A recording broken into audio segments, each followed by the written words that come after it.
శ్రీరామచంద్ర మహారాజుకి రే అగ్నిదేవా అలనాడు లంకలో నాకు తోక కంటి పెట్టినప్పుడు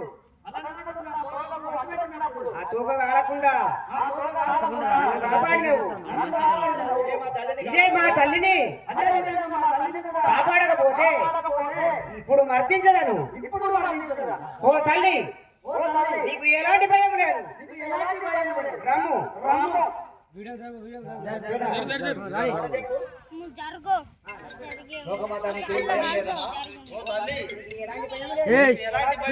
ఏం నమస్తే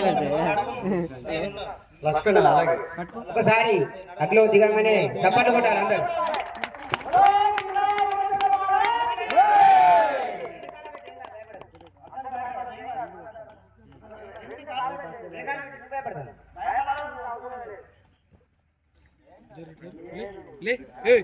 అటు జరగండి కెమెరా